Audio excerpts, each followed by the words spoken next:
If you watched my Nintendo narrative videos, you probably know that I was there for the launch of the N64 and hung in there for about 2 years, but I grew disinterested in the N64, so these brochures were never a part of my original collection, but I did go back and get them later on. And each one was released first in 1996, 1998, and then another one in 1998.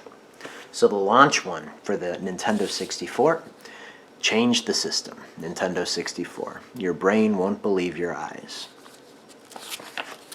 It's time to face reality. And keep in mind that the code name for the Nintendo 64 was Project Reality. The only true 64-bit technology available for video gaming. Talking about the technical specs and the 4-player controller ports on the front. Don't play alone. 4-player fun is built right in. It's amazing what this thing can do. Talking about all the technical specs. And the controller with the brand new analog stick for 360-degree movement. Open it up. Big color. You got Pilot Wings, Wayne Gretzky's 3D Hockey, Super Mario 64, Killer Instinct Gold, and Mario Kart 64. Everyone agrees 3 dimensions are better than 2.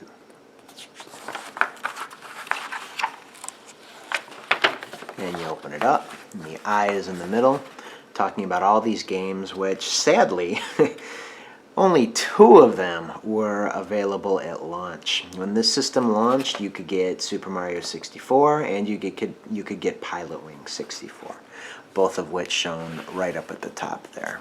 Super Mario and Pilot Wings. But eventually, Cruisin' USA, Super Mario Kart R, which later would be changed to just Mario Kart 64, Wave Race 64, Kirby's Air Ride, which would be pushed back to the GameCube, Tetrasphere, Star Wars Shadows of the Empire, Star Fox 64, GoldenEye, Turok, Blast Corps, Killer Instinct, Mortal Kombat Trilogy, Major League Baseball featuring Ken Griffey Jr., which I think was actually released on the Super NES, not on the N64. They don't even have a screenshot for it, so that kind of speaks to that probably. FIFA 64, NBA Hang Time, Wayne Gretzky's 3D Hockey. So those are all the games that would eventually be available for the N64. Close it up. In the back, N64 changed the system videotape offer. Real players put the N64 through its paces. Get tuned in on this breakthrough 3D system and revolutionary controller, which brings you gameplay action like you've never seen before. Check out these incredible games. Call the number for details. Have a major credit card handy. The tape is only $3.95, which covers shipping and handling. Open your eyes and ears. The system is about to change. We're going to be taking a look at that videotape shortly. Played a little too loud. There's your customer service. Having problems hosing the enemy. That's for game support. Don't buy it if it doesn't have the seal. I actually did put the seal on this one. And want to get the inside scoop? Well, look at this. Nintendo Power Source via the internet at www.nintendo.com or America Online at keyword Nintendo. The fledgling internet. Nintendo was on it. So 2 years later, 1998, the next brochure for the N64 came out. Only on N64. Only on N64. Only on N64 Sports. Only on N64. Open this one up. N64, get with the best. Talking about the specs, the controllers. Get with the action. Rumble Pack, Controller Pack, and Expansion Pack. Get with the N crowd. Got a lot of cool art from a lot of the games that came out a little bit later in the system's life. And then we open it up.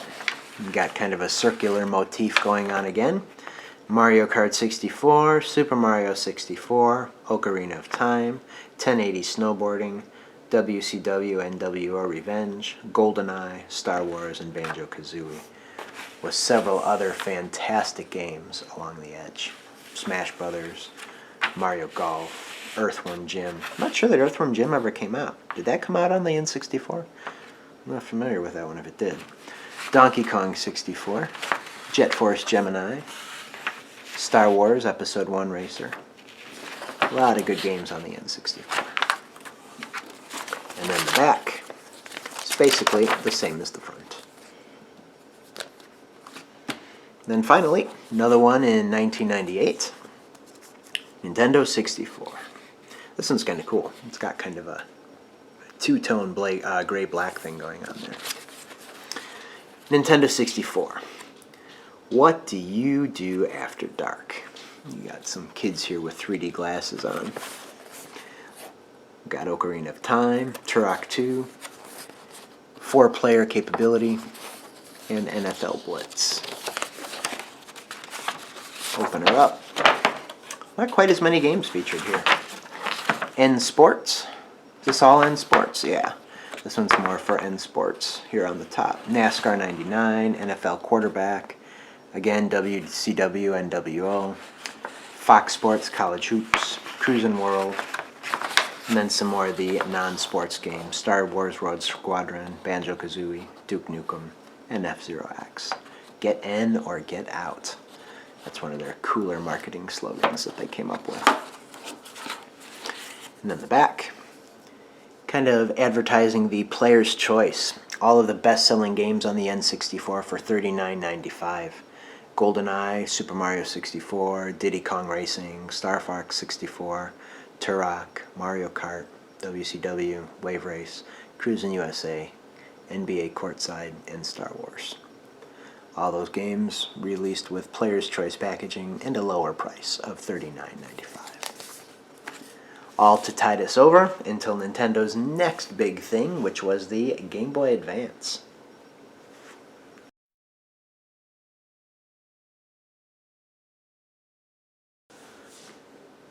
I don't have too many brochures for the Game Boy Advance, just two. The first one came out in 2001 to accompany the launch of the system here.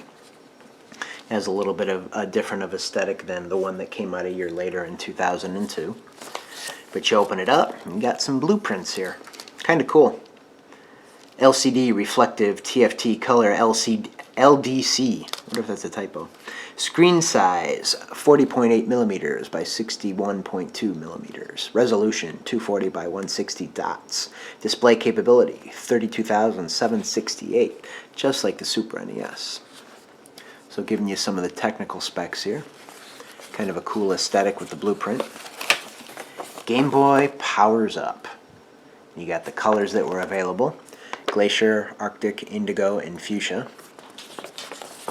Game Boy Advance. Pick it up and feel the power of the most advanced handheld gaming system ever with an eye-popping portable package.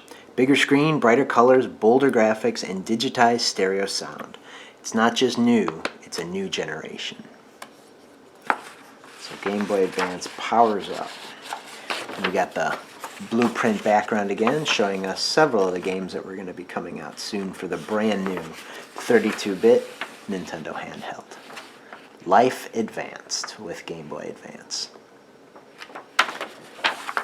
And then on the back, talking about some of the accessories like the link cable, AC adapter, and then of course Nintendo Power had a little subset of publications called Nintendo Power Advance. There were only 4 issues of it, but it focused specifically on Game Boy Advance.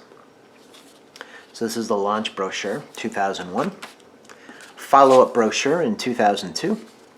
Game Boy Advance here. A little bit of a different aesthetic. Open it up. Trying to promote its 4-player feature with the link cable. Get connected with specially designed games with the Game Boy link cable. Legend of Zelda 4 Swords Adventures took advantage of that. So did Legend of Zelda Wind Waker. And again, several of the games that were coming out at the time. A lot of the re-releases of the Mario games, the Super Mario Advance series. A couple of those are mentioned here. Then on the back, just like the other one, almost identical it looks like. except for the Nintendo Power Game Boy Advance. They're kind of touting here the accessories that were available. And finally, for Game Boy Advance, this is one of the coolest brochures I've ever seen. This is for the Game Boy Advance SP, and it's designed to look exactly like the system. Even to the point where you open it up, and there it is, letting you know this is just about what it's going to be like to hold the thing in your hands and play with it. It says new lighter screen. Open it up. I'm going to follow that square motif here. It opens up again. Game Boy Advance SP, all the power, the most advanced portable gaming system ever. Now with a built-in lighted screen and sleek folding design to mimic that of flip phones, which were all the rage at that time. Folding portable size for take-anywhere gameplay. New built-in lighted screen, includes AC adapter and lithium-ion rechargeable battery pack. Good for up to 18 hours of continuous play, of course, with the light off. Plays all the Game Boy Color, and Game Boy Advance games. Except, of course, for those that use the gyro sensor like Yoshi Topsy Turvy. It was meant to be in the top of the system, although there may have been a setting on there that lets you flip it around. And giving you some of the technical specs here of the system, where everything's located. Biggest drawback of this system is there was no headphone jack right out of the box. You had to get a special adapter that went into the link cable port, I believe. It was either the link cable or the power adapter, and then you could get sound out of it. But no headphone jack right out of the box, which was disappointing for a lot of people. And you look at the back, and it's just exactly like the Game Boy Advance SP. How cool is that? It would be cooler if I could fold it back, right? There we go. Boom.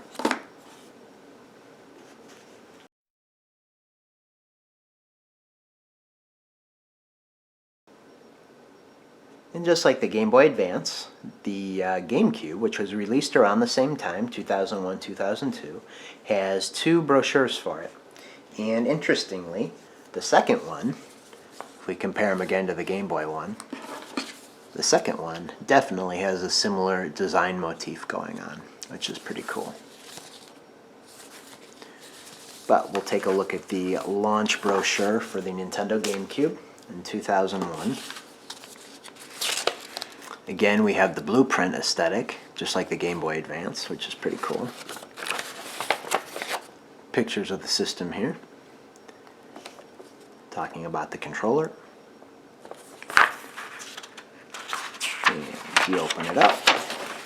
A couple of the games that would be available: Luigi's Mansion, Metroid Prime, Wave Race Blue Storm, Star Fox Adventures, Super Smash Bros. Melee. And this looks to be like a rare game that would never come out. Another rare game that would never come out. Pikmin. Yeah, it's a bummer about Rare. It looks like they had some good things in the works for it. But all good things come to an end. The Nintendo difference. Nintendo believes that making games look beautiful is a constant challenge, but making games fun is an art. That's why at Nintendo, games come before systems. Nintendo's games start with a vision of something fun, then mold themselves to the technology of the times. The visions have grown bigger and better, and the Nintendo GameCube was recreated to realize those visions. So, we do see that philosophy in a lot of their games. Where else can you play? Where else can you find Mario and Luigi? Where can you play The Legend of Zelda? How about Metroid? Star Fox? Wave Race? The simple fact is that Nintendo has always been the place to find the greatest games on the planet, and now they'll be better than ever. With the flexible, developer-friendly design of the Nintendo GameCube, you can be sure that the next generation games will soon join the ranks of Nintendo classics. Which is all true, but it is a bummer how poorly the GameCube sold. A lot of overlooked games on the system. And then on the back, just talking about the accessories. That's one of the best accessories there, is the GameCube component video cable. It was only available through Nintendo's website. But the component video output that it provided was really good on an LCD TV. Then my last Nintendo GameCube brochure, 2002. You open it up. Kind of a late night gaming session there with 4 players. This one touts the Wavebird wireless controller and the game link for Game Boy Advance, and then all the different colored controllers. You open it up, see even more of the games of the time. Mario Sunshine, Animal Crossing, Metroid Prime, Legend of Zelda. Looks like it was yet unnamed The Wind Waker. And you'll notice a lot of these have the only 4 Nintendo little band going along the top. But several games for the GameCube. And then on the back, again, several accessories, including the broadband adapter on this one. Or actually the modem adapter, rather.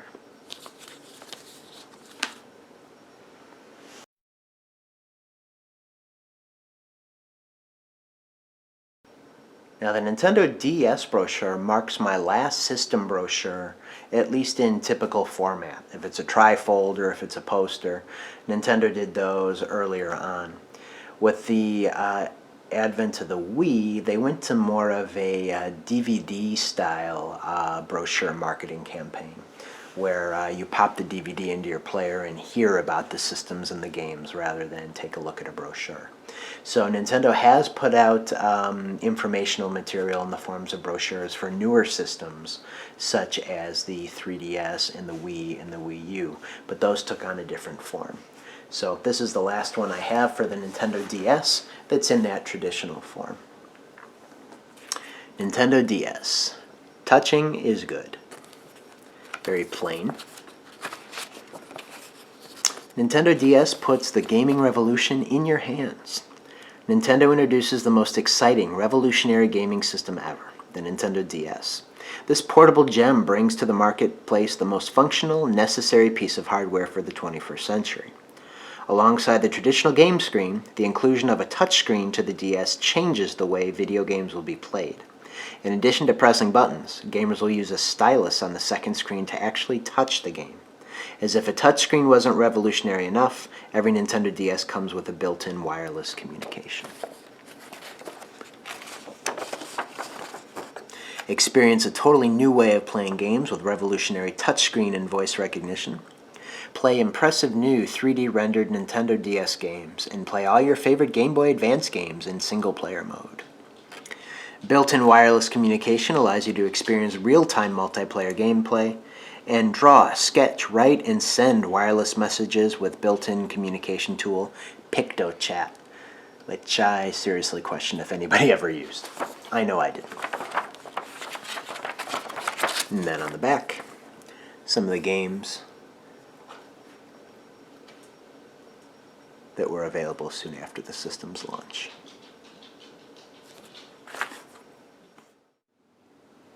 And so there you have it. This is my Nintendo brochure collection throughout the years, and I want to thank you for watching the video, especially if you stuck with it this far. I know it was kind of a long video, but I also hope that you found it useful. If you're interested in starting a collection like this, and you want to know what's out there, it's hard to know with this type of thing what actually is out there. I mean, I know I probably don't have all the brochures that were ever released. Off the top of my head, I know I don't have a Game Boy Color or a Game Boy Pocket brochure, but that's not to say there isn't one. I'd recommend, if you are interested in starting a collection of brochures or something like this, is just do an eBay saved search of like Nintendo brochure, and then eBay will let you know if and when items matching those criteria do pop up. So in any case, I do hope that you found the video entertaining and informative, and if you're interested in starting a collection like this, I hope you can use it as a starting point. But anyway, until next time, I want to say thank you for watching, and I'll see you guys later.